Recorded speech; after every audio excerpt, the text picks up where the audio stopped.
성경에서 어쩌면 제일 어려운 부분이 요즘 우리가 보고 있는 다니엘서가 아닌가 그렇게 생각이 됩니다. 세계 역사 이야기, 이스라엘 역사도 아니고 이런 세계 역사 이야기를 왜 이렇게 길게 하나님이 써놓으셨나, 어렵기도 하고 이게 우리하고 관계가 없어 보이기도 하는 거예요. 그래도 우리가 이 말씀을 보아야 하는 이유는 하나님이 이걸 성경에 집어넣으신 거예요. 그래서 하나님이 왜 이런 얘기를 하셨을까, 그것을 생각하면서 이 포인트가 우리에게 정말 중요하구나, 아주 긴 장을 걸쳐서 이 얘기를 하나님이 계속 하시는 거예요. 우리 요한계시록보다도 이게 더 어렵고 힘이 든데 이걸 하나님께서 적어 놓으신 거죠. 그래서 우리가 이걸 이해하고 여기서 우리를 향한 하나님의 어떤 주시는 교훈을 깨달아야 하겠습니다. 20절을 보면 이렇게 말합니다. 그 왕위를 이을 자가 압제자를 그 나라의 아름다운 곳으로 두루 다니게 할 것이나 그는 분노함이나 싸움이 없이 몇 날이 못 되어 망할 것이요. 이게 이제 안티오쿠스 3세가 죽고 그의 큰아들이 왕이 되었어요. 그게 셀류쿠스 4세입니다. 이제 그리고 인질로 잡혀갔던 둘째 아들이 돌아오고 셀류쿠스 4세의 아들이 다시 인질로 로마에 갔습니다. 그런데 이 셀류쿠스 4세는 그렇게 존재감이 없어요. 왕위를 이어받아서 압제자를 아름다운 곳에 보내가지고 했는데 분노함이나 싸움이 없이 몇 날이 못 돼요. 아주 짧은 기간에 죽어요. 이게 죽었다고 했지만 이제 뒤에 보면 안티오쿠스 4세에게, 그러니까 동생에게 죽임을 당한 그런 이제 것 같아요. 내용이 그런 것 같습니다. 그래서 이제 동생이 왕이 됩니다. 그러니까 로마에 인질로 잡혀갔다가 안티오쿠스 3세 둘째 아들로 로마 인질로 잡혀갔다가 셀류쿠스 4세가 왕이 되면서 돌아온 이 둘째 아들이 이제 왕에 오르는데 그게 우리가 이제 주목해야 되는 안티오쿠스 4세예요. 지금 앞에 제국의 이야기, 바벨론부터 시작해서 페르시아, 헬라 제국, 그리고 네 나라로 갈라지고 거기에서 수리아에서 이 수많은 왕들을 지나서 온 이유가 뭐냐? 바로 이 사람을 설명하려고 하는 거예요. 왜냐하면 이 사람이 적그리스도를 예표합니다. 앞으로 우리 시대에 우리가 사는 이 생에 앞으로 안티오쿠스 4세와 같은 적그리스도가 나타나요. 그래서 그때 우리가 어떻게 해야 되느냐, 그리고 무슨 일이 벌어지느냐 하는 것을 이제 과거에 한번 우리에게 본을 보여준 것입니다. 그러니까 확실히 믿어라, 미래는 이렇게 된다 그러는 거죠. 그의 왕위를 이을 자, 21절입니다. 21절, 또 그의 왕위를 이을 자는 한 비천한 사람이라 나라의 영광을 그에게 주지 아니할 것이나 그가 평안한 때를 타서 속임수로 그 나라를 얻을 것이며, 아무 일도 없는데 누군가를 속였어요. 그리고 왕이 갑자기 죽어요. 이게 동생이 죽였다 그렇게 보이지도 않았어요. 그냥 죽어서 할 수 없이 이 안티오쿠스 4세가 왕이 됩니다. 그리고 이제 그 뒤에는 이 북방왕과 남방왕의 또 계속되는 그 접전, 이것을 말하고 이제 돌아갈 때 애굽을 밀어붙여 가지고 애굽이 거의 다 완전히 패망할 뻔했는데 로마가 개입을 합니다. 로마가 개입을 해가지고 애굽을 완전히 멸망시키지 못하도록 그렇게 했어요. 그런데 그 과정에서 애굽이 지배하고 있던 팔레스타인, 즉 예루살렘과 유다를 안티오쿠스 4세가 점령하게 되었습니다. 그리고는 이제 본색을 드러내요. 예. 그래서 여기 보니까 하나님을 대적하고 하나님의 백성들을 이제 멸하고 개종을 개종을 시키려고 하고, 안 하면 죽이고 쫓아내고, 성전 문을 닫고 안식일을 없애고 성경의 소지를 금하고 자기가 하나님이라고 이렇게 얘기하면서 본격적으로 하나님의 백성을 괴롭히고 쫓아내는 이런 그 핍박을 자행합니다. 이게 우리에게 앞으로 이런 시대가 온다는 거예요. 그때 우리가 어떻게 해야 되느냐? 32절 한번 보겠습니다. 32절. 자, 우리 한번 읽어보겠습니다. 시작. 그가 또 언약을 배반하고 악행하는 자를 속임수로 타락시킬 것이나 오직 자기 하나님을 아는 백성은 강하여 용맹을 떨치리라. 성전에서 가증한 제사를 드려요. 가증한 우상을 성전 제단에 올려놓습니다. 그리고 성도들을 회유해 가지고 개종을 시킵니다. 하나님 믿지 못하게 하고, 그러니까 이 땅의 삶에 비중을 두고 있는 사람은 죽인다고 하니까 개종을 하는 거예요. 물질에 비중을 두고 사는 사람은 직장에서 쫓아내고 가산을 몰수하겠다고 하니까 그럼 나는 하나님을 믿지 않겠습니다. 그렇게 하는 거예요.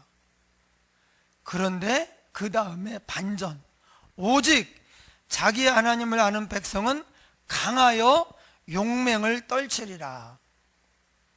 여러분, 하나님을 안다고 하는 것은 믿음입니다. 믿음. 믿는 백성이 강해서 용맹을 떨쳐요. 그 적그리스도의 핍박, 박해, 세상의 대세가 하나님을 대적하고 하나님의 백성들을 괴롭히는 쪽으로 가서 억울하게 우리가 당하고 얻어맞고 뺏기고 하는데, 그런데 믿음의 사람은 강하여 용맹을 떨치리라. 여러분, 우리를 강하게 하는 것은 정신력이 아닙니다. 우리 인생, 우리의 삶을 강하게 하는 것은 체력도 아니에요. 돈도 아닙니다. 우리 인생을 강하게 하는 것은 믿음이에요. 믿음.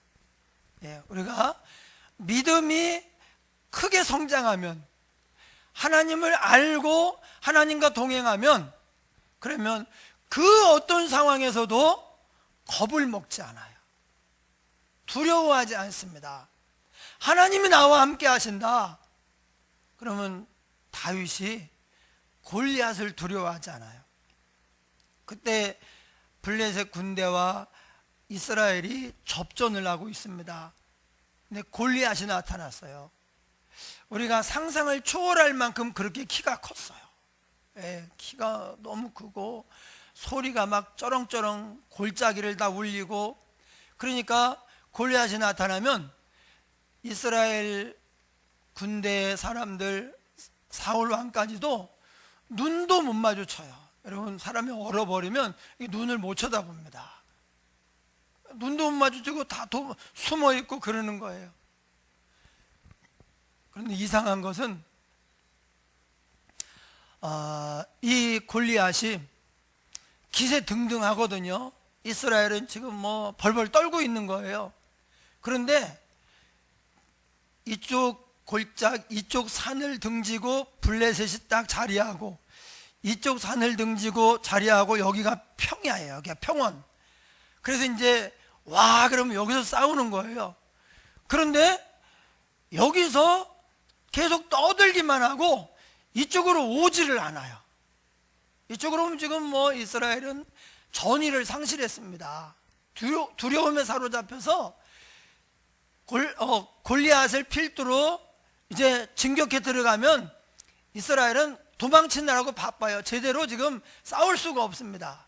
그런데 골리앗이 40일 동안이나 아침 저녁으로 나와서 떠들고 들어가요. 니들이 하나님의 백성이라고 하면서 이렇게 용기가 없냐? 나랑 1대1로 붙어보자. 내가 지면 우리가 조용히 물러가 주마. 그래서 그 대표가 지면 너희 내놔라. 막 이렇게 하면서 계속 떠들고 당당하게 이야기하는데 이스라엘은 거기에 대해서 한 사람도 맞서서 얘기하는 사람이 없었어요. 그런데 다윗이 아버지의 심부름으로 왔다가 그 얘기를 들었어요. 다윗은 당시에 10대 후반의 소년입니다. 아직 다 안 컸습니다. 그런데 그 얘기를 듣고 울분을 토합니다. 비분 관계에서 뭐라고 하냐, 저 개같은 이방의 하나님을 모르는 저 개같은 군사가 어찌 거룩한 하나님을 회방하고 하나님의 백성을 모욕하느냐, 이렇게 하면서 자기가 나가서 싸우겠다 그러는 거예요.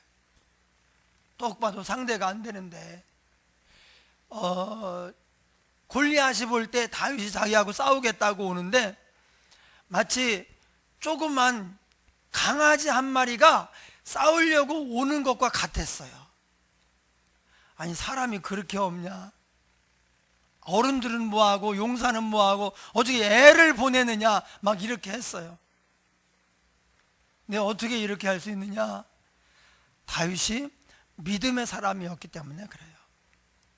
여러분, 믿음의 사람, 하나님이 함께 하시는 것을 믿고 나아갈 때 우리에게 그 어떤 것에 대한 두려움이 없어집니다. 우리에게 어떤 문제가 생겼을 때, 혹 건강에 이상이 생기고 경제적인 어떤 문제가 와서 이제 위기가 오고 사람들과의 관계에 문제가 생길 때 사람은 두려움이 생겨요. 앞으로 어떻게 사나. 그런데 오직 자기 하나님을 아는 백성은 강하여 용맹을 떨치리라. 그 문제에 대해서 두려움 없이 그걸 맞서 싸우는 거예요. 근데 하나님이 밀어주니까 모든 문제를 다 이기는 것입니다. 두렵지도 않고 그 문제가 해결되고 혹 해결이 안 돼도 아무것도 아닌 상태로 되기 때문에 마치 다윗이 그 위협적인 골리앗을 향하여 나아갑니다. 이렇게 말하면 너는 칼과 창과 단창으로 내게 나아오거니와 나는 네가 모욕하는 만군의 하나님 여호와 이름으로 내게 나아가노라. 그리고 다윗이 이제 물매를 가지고 돌리면서 던졌을 때 그게 이제 완전 무장하고 있는 골리앗의 이 이마 급소에 딱 맞아가지고요, 골리앗이 거목이 쓰러지듯이 그렇게 쓰러졌어요. 다윗이 가가지고 골리앗의 칼을 빼가지고 목을 잘랐어요. 그리고 그냥 확 해가지고 들었어요. 그 순간 블레셋은 다 공포에 질리고, 이건 뭐냐, 다윗이 아니라 하나님을 보는 거예요. 이스라엘은 용기 백배 해가지고 쳐들어왔습니다. 그래가지고 그날 전쟁이 큰 승리로 이렇게 끝났어요. 어린 다윗이 믿음으로 나아갈 때 하나님이 역사를 하시는 거예요. 오늘 우리 두 자매님이 교회 왔잖아요. 근데 우리 주일학교에 이제 그 자녀들이 먼저 나와가지고 이 교회를 너무 좋아하는 거예요. 애들이 막 교회를 너무 좋아하고, 그러니까 부모도 애가 갔는데 너무 좋아하고 이러니까 자기도 교회에 관심이 가는 거예요. 예, 그렇게 하다가 이제 또 운행해주는 주홍진 집사님, 또 재웅 집사님하고도 또 이렇게 인사를 하고 그러다가 오늘 나왔는데 굉장히 좋아하셔요. 참 보니까 아이가 부모를 전도한 결과가 되고 우리 선생님들이 정말 애를 많이 썼죠. 예, 또 그런 교회를 만들어가는 게 참 귀하고, 여러분, 아이가 뭘 하겠나? 아닙니다. 아이의 기도를 어른의 기도보다 하나님이 더 잘 들으셔요. 예, 일단 하나님은 순수해야 이게 하나님이 귀하게 보셔요. 내 나이가 들면 아무래도 이 세월이라고 하는 때가 묻거든요. 내 아이들 순수하게 그냥 말씀 믿고 딱 기도하니까 하나님이 하시는 거예요. 여러분, 교회도 아이들의 믿음을 가볍게 여기면 안 돼요. 아이들의 믿음을 하찮게 보면 안 됩니다. 아이들이 오히려 우리보다도 더, 어른들보다도 더 하나님 앞에 귀히 여김을 받고 크게 쓰임을 받을 수 있습니다. 그래서 이 교회가 장년과 아이가 완전히 분리되어서 계속 따로 가면은 교회가 하나가 안 되고 그 파워가 제대로 나올 수가 없어요. 그런데 우리가 하나가 돼가지고 밀어주고 끌어주고 축복하고 따르고 그러면서 이제 몸된 교회를 섬겨갈 때 정말 이 시대를 감당하는 믿음의 사람들이 이곳에서 자라서 하나님께 쓰임을 받고 세계를 누비고 다니면서 하나님의 위대하심과 영광을 드러내는 그런 사람들이 될 것입니다. 그러려면 어른들이 신앙생활을 잘해야 됩니다. 우리가 본이 돼야 돼요. 말로만 하는 것으로 안 됩니다. 그것은 하기 싫은데 말로만 하면요 오히려 부작용이 생기고 반항심이 생길 수 있어요. 오늘 오신 분 가운데 한 분도 자기가 모태신앙이었고 주일학교까지 다녔대. 근데 중학교 들어가면서 이제 그냥 신앙을 놓게 된 거예요. 그러다가 또 나중에 또 다녔는데 또 놓게 되고, 그런데 이제 아이가 가가지고 너무 좋아하니까 관심이 가고 또 여기저기서 이렇게 연결이 돼서 끌어주니까 오늘 온 거예요. 여러분, 이 시대에 정말 부모가 가정에서 자녀의 신앙을 책임지고 교회가 그것을 잘 돕고 그렇게 할 때 앞으로 이 시대에 희망이 되는 교회, 그리고 정말 아이들을 잘 가르쳐서 이 세상에 훌륭한 믿음의 사람으로, 다윗과 같은, 요셉과 같은 그런 믿음의 사람으로 내보내는데 우리 교회가 역할을 감당하게 될 것입니다. 이 세상에서는 밀려나고 몰락하는 듯 보였지만 믿음을 지키는 사람이 가장 용기 있는 사람이요 최후의 승리자인 줄 믿으시기 바랍니다. 믿음을 지키는 사람이에요. 그래서 여러분, 가정에서 믿음 얘기를 많이 하십시오. 부모가 가정에서 그렇지 않아도 학원은 뭐 100%고 학교에서도 거의 공부 얘기입니다. 인격 뭐 이런 거 별로 얘기하지 않습니다. 그런데 가정에서마저도 부모가 공부 얘기만 하면 이 아이는 어쩔 수 없어요. 공부가 인생에서 가장 중요한 가치이고 공부가 내 인생을 책임진다, 이렇게 알아들을 수밖에 없는 거예요. 그래서 나중에 하나님이 중요해. 아니, 전에는 그렇게 말씀하지 않았잖아요. 저는 이미 가치관이 섰어요. 공부가 최고 중요하고 하나님은 내 인생에 별거 아니에요. 그리고 그냥 떠나는 거예요. 여러분, 하나님 이야기를 하면 마음이 안정이 되고 또 하나님이 은혜를 주고 복을 주니까 공부도 열심히 합니다. 가족 간에 사랑하면서 친한 친구처럼 그렇게 다 잘 되는 거야. 자녀도 잘 되고 부모도 잘 되고 그러면 교회도 잘 되고 그러면 사회도 잘 되고.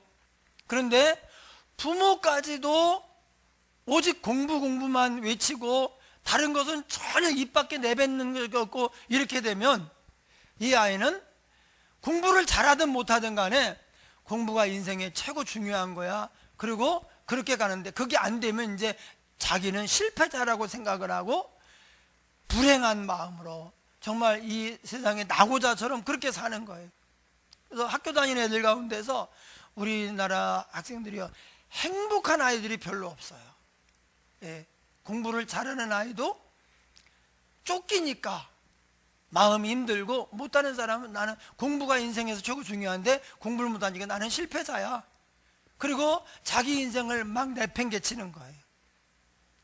그러지 말아야 돼요. 여러분, 지금 보세요. 누가 공부 잘했나 못했나 그게 아무 중요한 관심사가 아니잖아요. 심지어 어떤 대학을 나왔는가, 그것도 중요하잖아요. 얼마나 하나님 사랑하고 서로 귀히 여기고 용납하고 아껴주면서 이렇게 믿음 생활 잘하고 정말 사명 감당하느냐, 이게 중요하죠. 근데 부모가 가정에서 맨날 공부만 하니까 이 아이의 마음속에 잘못된 인생의 신조, 인생의 목표를 딱 심어준 거예요. 여러분, 집에서는 웬만해서는 공부에 공짜도 꺼내지 마셔요. 예, 공했다가 그냥 너 공기업에 갈래? 이 정도로 그냥 하고, 예, 꺼냈다가도 그냥 바로 들여보내세요. 여러분, 공부해라 그런다고 하는 거 아니고, 하나님이 평안한 마음을 주고 지혜를 주면 하라고 안 해도 해요. 그래서 제가 보니까 이게 아이러니인데, 진짜 공부 잘하고 막 이렇게 하는 애들은요, 부모가 공부하라 소리를 안 해요. 박은미 집사님, 선우한테 맨날 공부 막 타령해요. 한마디도 안 해요. 그런데 그냥 자기가 하는 거예요. 이 선우는 교회를 안 나와서 탈인데. 예. 근데 여러분, 공부하란다고 하는 게 아니에요. 오히려 자꾸 부모하고 자식이 마음이 갈라지기만 하는 거예요. 그냥 사랑한다. 네가 공부를 잘 안 해도 나는 너를 사랑해. 너는 내 아들이야. 공부 안 해도 뭐 잘만 살더라. 그러니까 공부하지 마라. 그건 아닌데, 이렇게 얘기해 주고, 그래도 이제 공부를 좀 했으면 좋겠다, 이렇게 간단히 흘리고, 그리고 그냥 밀어줘야 돼요. 네, 막 여러분 공부하려고 하는데 막 욕을 하고 이렇게 안 좋잖아요. 그럼 공부 안 됩니다. 마음이 평안하지 않으면 공부 안 돼요. 그러니까 우리가 D6 정신, 이걸 가지고 가정에서는 오직 하나님을 기억하는, 하나님 말씀이 선포돼 하나님을 기억하는 얘기만 하겠다. 처음부터는 안 되죠. 그러나 꾸준히 하면 어느 순간 마음이 다 열리고, 그래서 이제 서로 이렇게 서로 얘기를 하고 어려움도 얘기하고 그러다 보면 이제 완전 친구가 돼가지고, 그럼 부모 행복은 그거 아닙니까?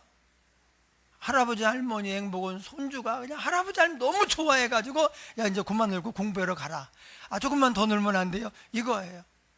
우리 게 주일학교 애들이 참 감사한 게 뭐냐, 이제 다 끝났으니까 집에 가라. 그러면 애들이 조금만 더 있다 가면 안 돼요?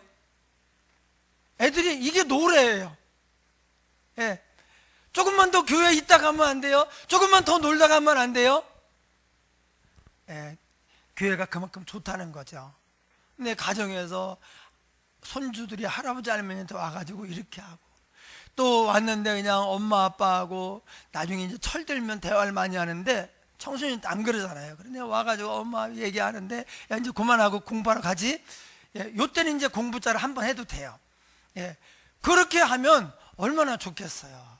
그러면서 그냥 오직 하나님이 가정의 주인 여호와 하나님을 기억하고 선포하고 그 말씀을 같이 외우고 그 말씀의 뜻을 나누고 간단히 또 기도하고, 예, 가정 예배를 드려야 됩니다. 가정 예배 뭐냐? 가정 예배 정의.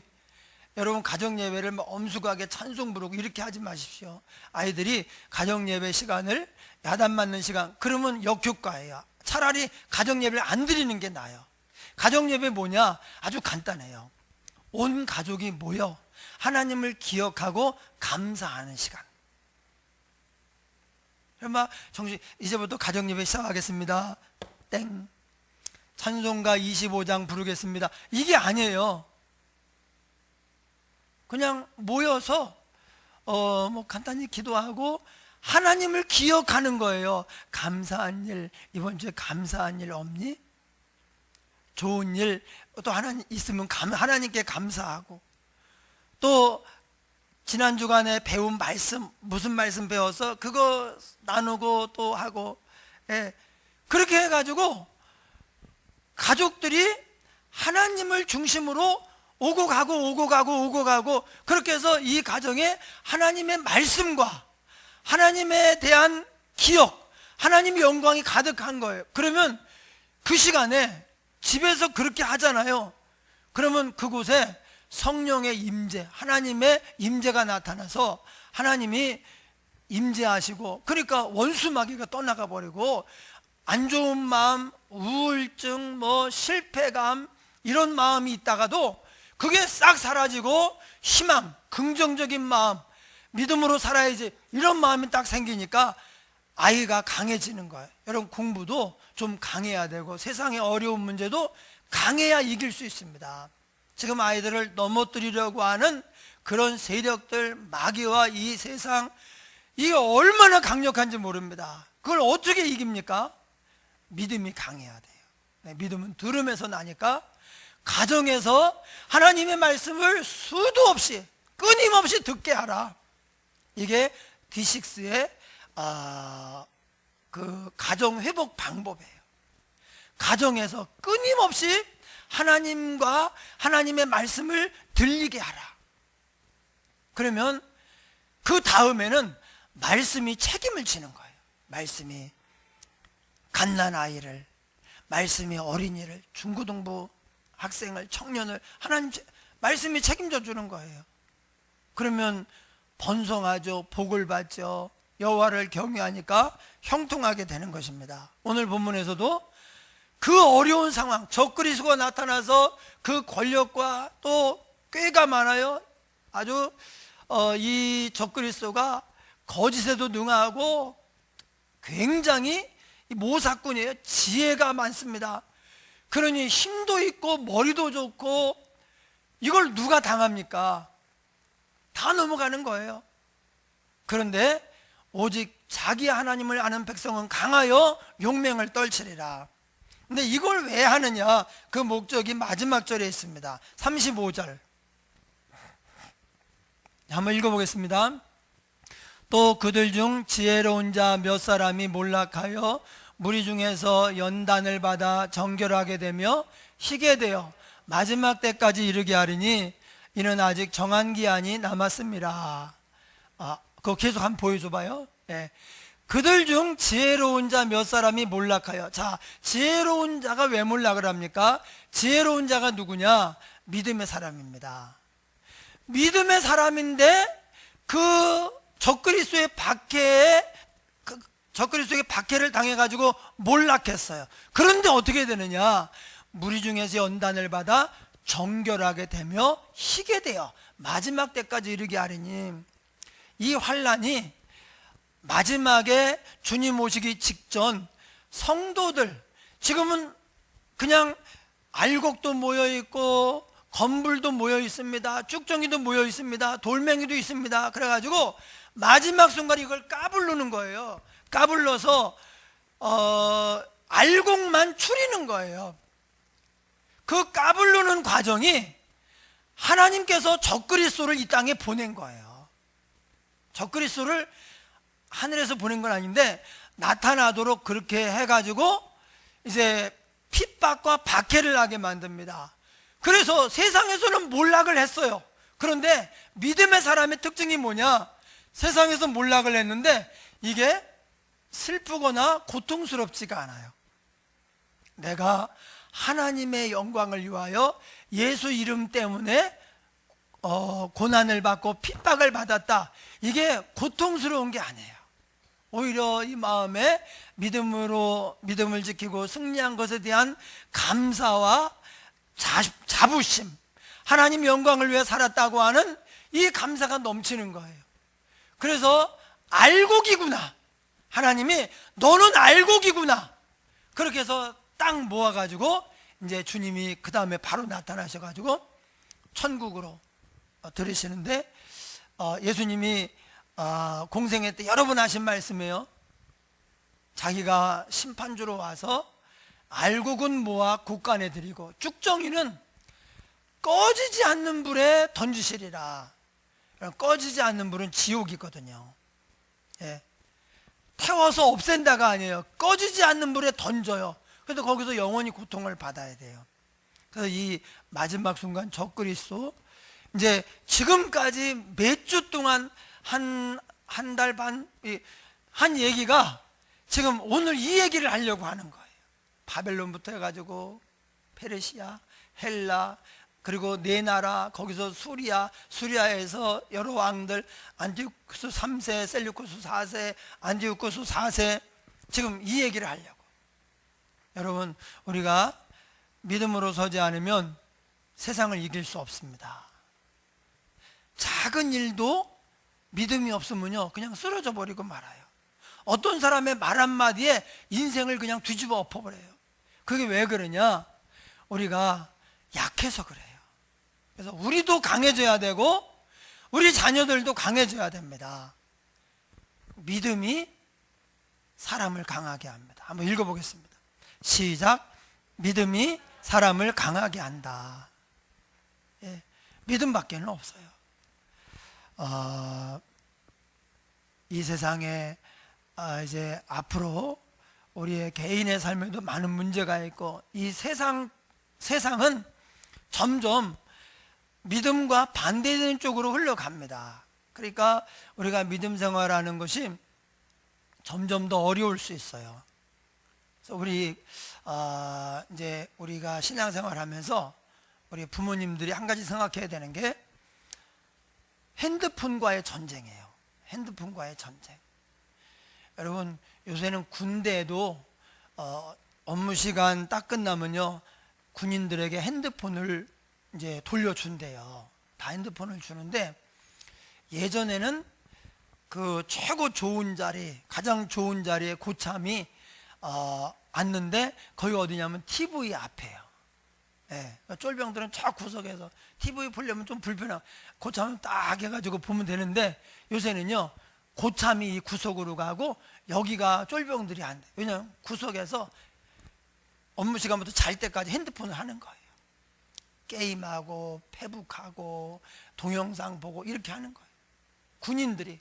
그래가지고 군인지역, 강원도의 군사지역에 있는 주민들, 장사하는 사람들이 강원도지사에게 얘기하고, 강원도지사가 그 사단장들이 얘기해가지고 제발 군인들에게 핸드폰 좀 하지 말게 해라. 왜? 핸드폰을 하느라고 밖에를 안 나오는 거예요. 그전에는 막 밖에 나오고 면회도 오지 말라는, 면회도 오지. 그냥 여기서 그냥 이건 하고 있으면 돼. 이렇게 하고 이거에 빠져가지고.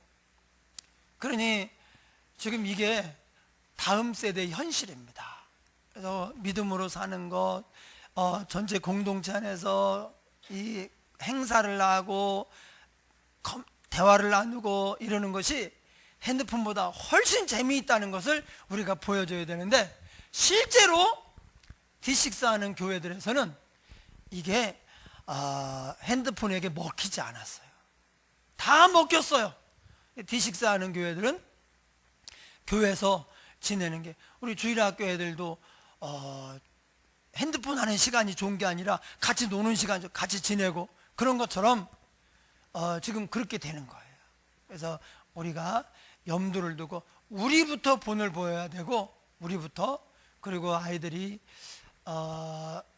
핸드폰의 이 유혹, 또 세상의 거센 풍파에 밀리지 않도록 우리가 믿음을 세워주고 밀어줘야 됩니다. 할렐루야. 한번 우리 통성으로 한번 우리 가정과 또 우리 교회 미래를 위해서, 이 시대를 위해서 한번 기도하겠습니다. 하나님 아버지, 감사합니다. 오늘도 믿음이 사람을 강하게 한다는 제목으로 은혜를 나눴습니다. 앞으로 적그리스도가 나타나고 그 전에도 아버지여, 우리의 믿음을 무너뜨리기 위한 수많은 시도와 수많은 세력들이 있습니다. 주여, 우리가 이런 시도에 당하지 않게 하시고 온전히 자기 하나님 아는 백성은 강하여 용맹을 떨치리라고 하였사오니, 우리가 용기 있게 세상을 대적하여 이기게 하옵소서. 세상을 정복하고 다스리게 하여 주시옵소서. 아버지 하나님이여, 우리가 참으로 핸드폰과의 싸움에서 승리하게 하시고 우리 자녀들을 믿음으로 잘 키워서 앞으로 이 시대를 감당하는 일꾼들로 세워져 가게 하여 주시옵소서. 하나님 역사하실 줄 믿습니다. 예수님 이름으로 기도하옵나이다. 아멘.